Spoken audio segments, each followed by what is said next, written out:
Bien le bonjour, dans les vidéos qui suivent, vous allez voir une vidéo des propos de Jean Lassalle et une autre de Marc Doyer. Alors Marc demande quelque chose de légitime, étant donné que monsieur Jean Lassalle a tenu des propos qui insinuaient que Macron et d'autres politiciens n'étaient pas vaccinés contre le corona. Ce qui signifie que Macron et son gouvernement ont ont obligé la population à s'injecter un produit, voilà. Donc je pense que monsieur Lassalle est dans l'obligation d'étayer ses propos en donnant ses preuves à Marc. Parce que franchement, moi, j'ai la preuve de ça.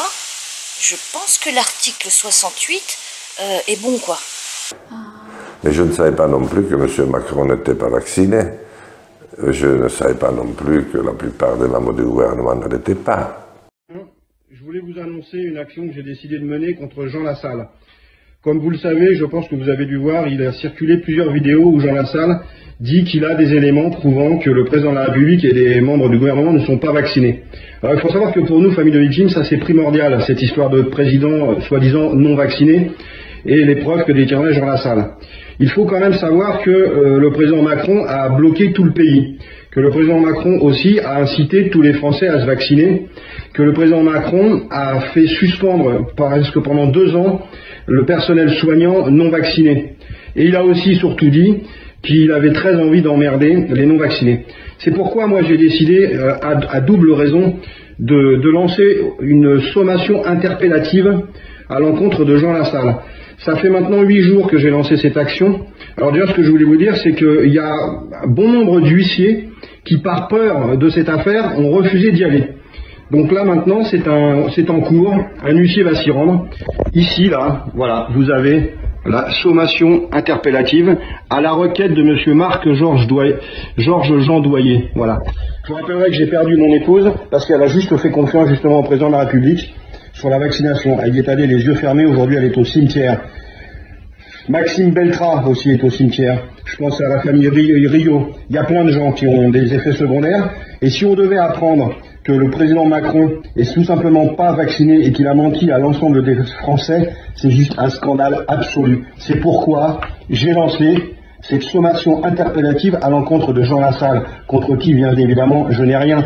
Mais monsieur Lassalle, vous devez parler. Voilà, c'est impératif, vous devez parler parce que il y a des morts, il y a des blessés, et il y a surtout un scandale autour de ce Covid. Et donc je ne comprends pas, moi, pourquoi quand même des huissiers refusent de se rendre chez Jean Lassalle. Voilà. Je pense qu'il n'y a pas beaucoup d'huissiers qui refusent de se rendre chez le Français lambda.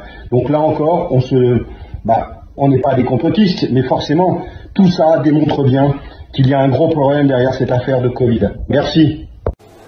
Et puis ces vaccins. Moi, j'ai pas eu le Covid, mais j'ai eu le vaccin Johnson qui a failli me tuer, parce qu'il m'a déformé le cœur. C'est vrai? J'ai eu 4 opérations depuis le 3 janvier de cette année. Et finalement, c'est à la clinique Amour-Asparé qu'une chirurgienne qui s'est formée, avec une autre d'ailleurs, ont réussi à me mettre des oreillettes en place, enfin, à les faire fonctionner normalement, sinon je serais certainement mort. Mais pourquoi vous êtes vacciné, c'est-à-dire vous prenez le risque?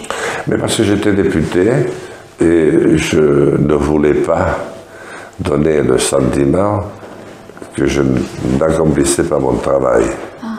Mais je ne savais pas non plus que M. Macron n'était pas vacciné. Je ne savais pas non plus que la plupart des membres du gouvernement ne l'étaient pas. Lassalle donne les preuves.